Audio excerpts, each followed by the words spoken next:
Genèse 4, foi, jalousie et conséquences dans l'histoire de Caïn et Abel. Bonjour à tous et bienvenue sur le chemin de la foi et de la croissance. Aujourd'hui, nous allons explorer une histoire poignante de la Bible, celle de Caïn et Abel, relatée dans Genèse 4. Ce récit parle de foi, de jalousie et des conséquences tragiques de nos choix. Mais il contient aussi un puissant message sur la justice et la grâce de Dieu. Dans cette vidéo, nous allons analyser en profondeur le passage de Genèse 4 pour comprendre ce qu'il nous enseigne sur nos relations avec Dieu et avec les autres, ainsi que sur les émotions qui peuvent nous conduire au bien ou au mal. Toi alternant avec des visuels ou illustrations de la scène. Les offrandes de Caïn et Abel 5.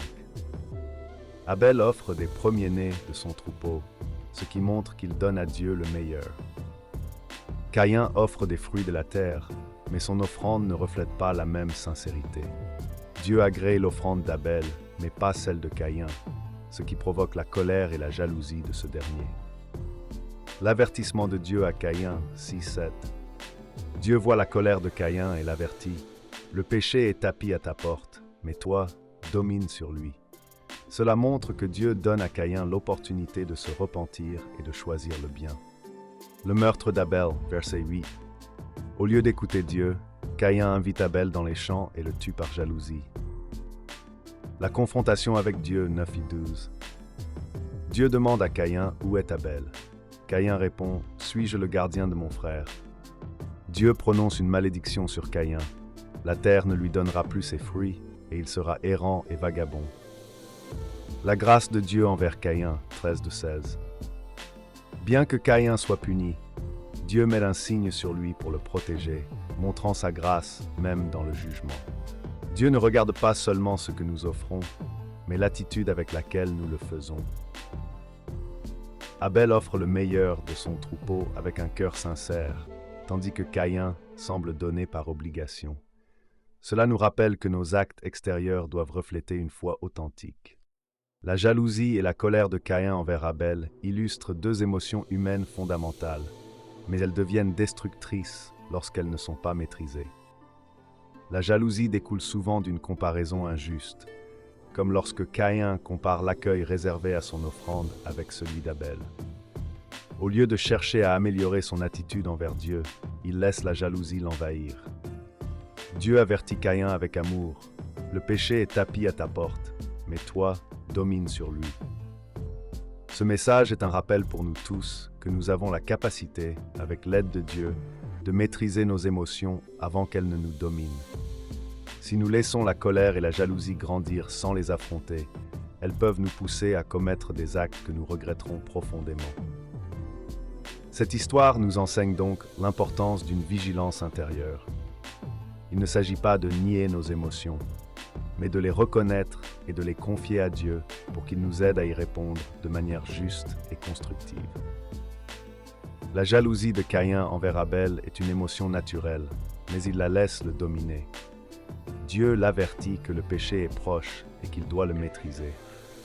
Cela nous enseigne à ne pas laisser nos émotions nous conduire à de mauvaises actions. Le meurtre d'Abel illustre comment une émotion non contrôlée peut dégénérer en acte destructeur. Ce n'est pas seulement le fait de tuer qui est grave ici, mais tout ce qui précède, la jalousie, la colère et le refus d'écouter l'avertissement de Dieu.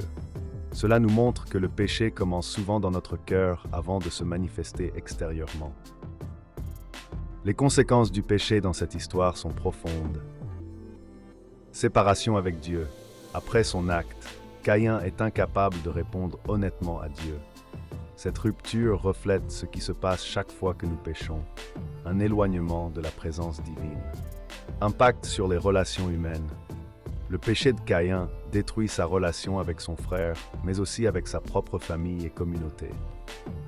Cela nous rappelle que nos choix ne concernent pas seulement nous-mêmes.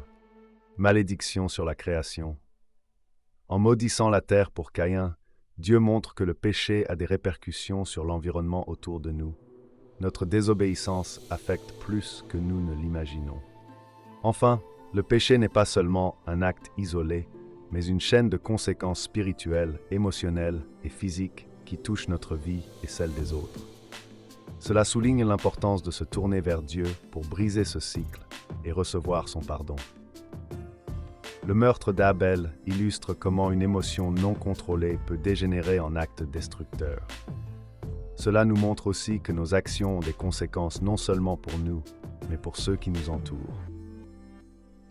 Bien que Dieu punisse Caïn, il ne le détruit pas. En mettant un signe sur lui, Dieu démontre qu'il est à la fois juste et compatissant, laissant toujours une porte ouverte à la rédemption. Nos offrandes à Dieu doivent venir d'un cœur sincère. Ce n'est pas seulement ce que nous donnons qui compte, mais la manière dont nous le faisons. Apprenons à lui donner ce qu'il y a de plus précieux. La jalousie, la colère et l'amertume sont des émotions humaines, mais elles peuvent devenir destructrices si nous ne les maîtrisons pas. Tout comme Dieu a averti Caïn, il nous appelle à identifier ces sentiments avant qu'ils ne dominent nos actions. Confions nos émotions à Dieu dans la prière et demandons-lui la sagesse pour répondre avec amour et patience. Caïn a répondu « Suis-je le gardien de mon frère ?» Cette question résonne encore aujourd'hui. Dieu nous appelle à être responsables les uns des autres, à protéger et encourager nos proches et à agir avec compassion. Réfléchissons. Que pouvons-nous faire pour être une source de soutien, d'amour et de paix dans la vie de quelqu'un aujourd'hui? L'histoire de Caïn et Abel est un rappel puissant de l'importance de nos attitudes, de la maîtrise de nos émotions et de notre responsabilité envers les autres. Elle nous enseigne aussi que, même dans nos échecs, Dieu est prêt à nous offrir sa grâce. Et vous, que retenez-vous de cette histoire? Partagez vos réflexions dans les commentaires.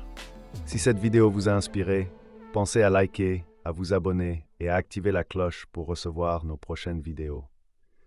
Merci de votre soutien et que Dieu vous bénisse.